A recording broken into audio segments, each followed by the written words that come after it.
Many Americans have a very similar financial plan.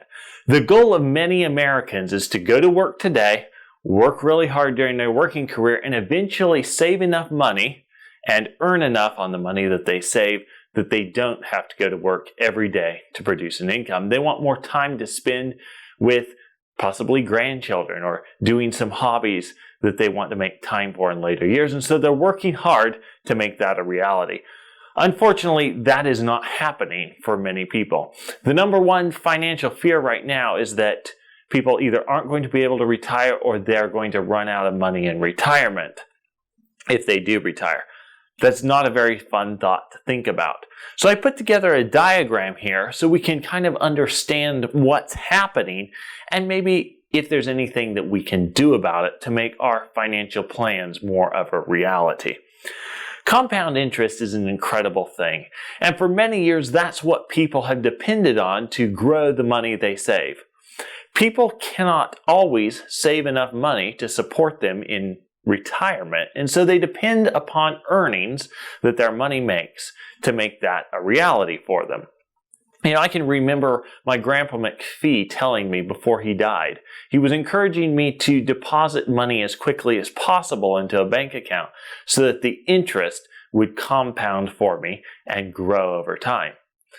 Now, that advice today in our low interest rate environment isn't going to make as big of a difference as it would have back in my grandpa's day when he was saving money that he was working for. It's become a different game with such low interest rates.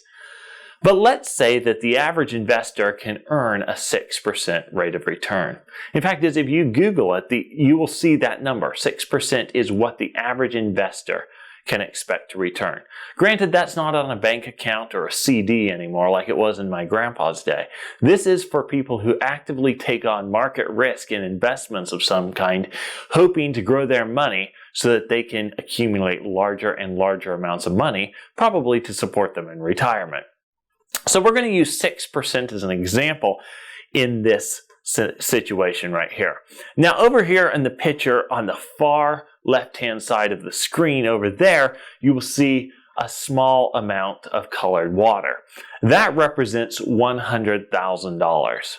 Now, this whole example is to scale. We measured the water out by the ounce so that it equates to dollars equally, so that when we have water in different pictures here, you can look at it all and compare it just as if it were money.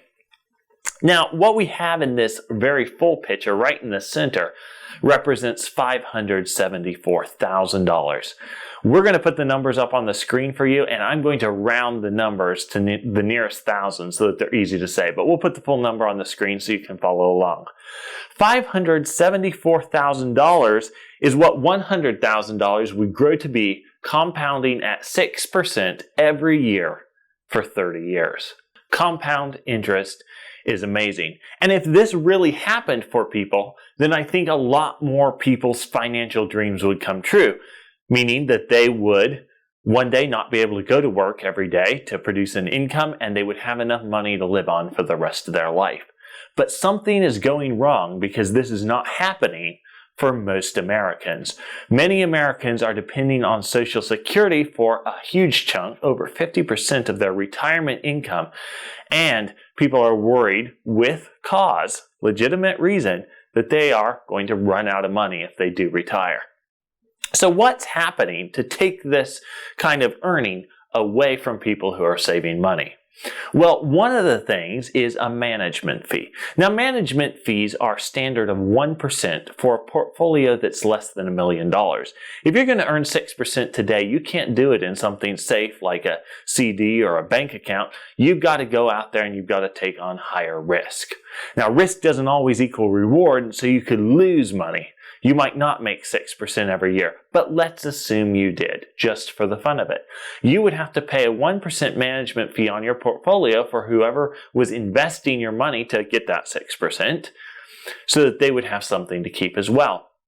So let's take a 1% management fee out of this $574,000 all along the way. Not only is that going to take out the management fee amount, but it's also going to detract from your earning power because now it is not compounding on itself at 6%. So I'm going to open the first valve in this bucket, and we're going to drain the 1% management fee and the associated losses off and see where that leaves us. Now, as you see this account decrease, it's kind of shocking how much a 1% management fee takes off, because it's only 1%. But that's quite a bit of money that was lost to a 1% management fee. It was $150,000. Now, we'll put the number on the screen so you can follow along. The next thing that we need to account for that's stealing people's wealth is taxes. Now, we're going to use a 24% tax bracket for somebody, kind of go middle of the road here. And let's drain that off next. As you earn money on the $100,000 that you put away, all of the growth is going to be taxed at 24% in this example. Not only is this the amount that you're going to pay in taxes, this is the amount that you're going to lose over time because the money you paid in taxes is no longer compounding for you. That's going to be $123,000.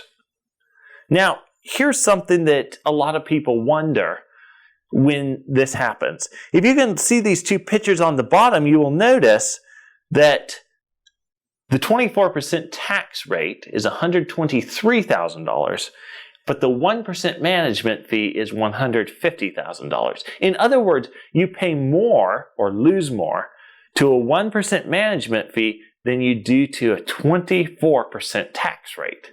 How can that be? Isn't 1% less than 24%? Well, it is. But remember, the 24% is only on the growth. The growth is all that you are taxed on in this case. 1% is on entire account value every single year, whether you make money or whether you lose money. That's the reason 1% can steal more wealth from you than 24% tax. And then finally, when you get to the end here, look, you have about half of what you may have expected to have with a 6% compounding interest rate in your favor. But remember, this is also 30 years down the road. And so $100,000 30 years ago would buy a whole lot more in goods, services, and lifestyle than it will today. The last thing that we need to adjust for in this example is inflation. I just Googled the question, what is the inflation rate? And you know that box that pops up? It said 2.8% right there on the results page. And so I just went with 2.8%. A lot of people argue that it's higher, somewhere between 3 and 4%.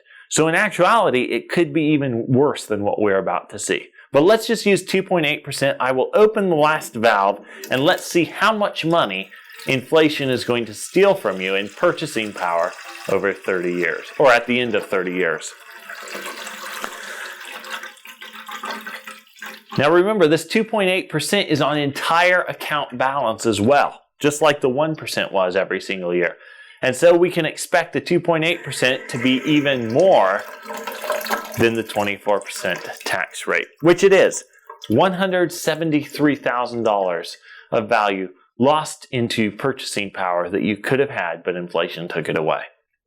And so the real tragic result here that we see is people who save $100,000 and expect it to earn an average 6% rate of return every year for them. And they could picture the $574,000.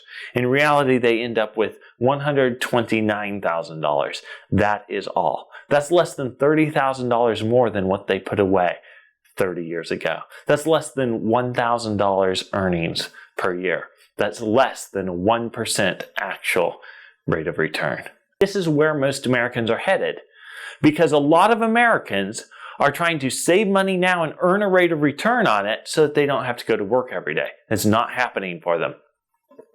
The first thing you could do is get rid of a management fee, but you might get rid of your return at the same time, because if you're not paying somebody to invest, are you going to have the time to invest it yourself? Good question. For most people, the answer is probably not. The other thing would be to defer taxes or avoid taxes whenever possible. And then the inflation, we want to hedge against the inflation, but let's face it, there's not a lot that any of us as an individual can do against monetary policy in this country. Inflation is probably going to happen to everybody. Our goal should be to hedge against it by growing with it or outgrowing it so that our purchasing power is not affected as badly. So what kinds of things can we do to avoid management fees or minimize them and defer or avoid taxes? That's a good question. There's certain types of retirement plans and financial plans out there that allow you to do these things. Some of them help you minimize fees to a degree, like self-directed IRAs. There's certain ones of them that will defer taxes while your money grows, IRAs, 401ks, and the likes of that. But a lot of these plans have silly rules about how you can access your money, when you can access your money, and what for you can access your money. If it's something that's going to benefit you, probably not. If you're in a hardship case, maybe, but there's rules about when and how and where you must pay that money back. It's not very flexible, and it limits your return. Because let's say you want the money to buy an investment piece of real estate that's going to produce some income for you. Let's say that you also want to save yourself some money by doing the work on that property yourself. With some certain kinds of savings plans out there that offer tax deferral, that's going to be a no-no. That'll get you in big trouble. You're going to lose some of your tax deferred status, pay penalties, or both. So what can you use to do some of this? There is a way. We use participating whole life insurance because it is the best financial product out there that dots all of the I's and crosses these T's. Number one, it minimizes your fee. Your fee is not a percentage of your account with a whole life insurance policy. It is a fixed fee. A fixed fee is good because it rewards the bigger your account gets, the better it becomes, unlike a percentage fee. You see, 1% of a large number is a whole lot more than 1% of a small number. But with a fixed fee on a small number is going to be the same as it is on a large number, which makes it a lesser percentage of the large number. So you can see that the reward is greater the larger your account is. The other thing is with life insurance, you can leverage your cash value. And you can use it to buy that income-producing piece of real estate. You can do the work on it yourself you want. You don't have to justify to anybody why you want the money, how you're going to use the money, or when you're going to pay the money back. Because it is your right to leverage that money when you own the policy. And then participating in whole life insurance grows tax deferred. So you're not losing the tax money all along the way that can keep compounding with an annual growth rate in your favor.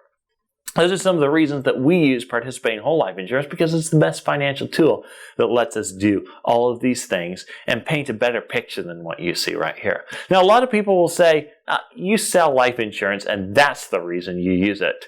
You've heard the analogy, when you're a hammer, everything looks like a nail. And so you're just trying to fit life insurance to every possible scenario so you can sell more life insurance. But those people are wrong. It's actually the other way around. We didn't sell life insurance until we knew how well life insurance worked. My dad was a doctor and he found out how whole life insurance worked, and he started telling a bunch of people, even his patients, about the power of whole life insurance for somebody's finances like this. Then, over a number of months, a couple years later, something like that, he ended up getting his life insurance license so that he could design and sell these policies. Today, it's a family business, and we help people all over the country get good life insurance policies that can make a financial picture that's a whole lot better than what most Americans are facing today.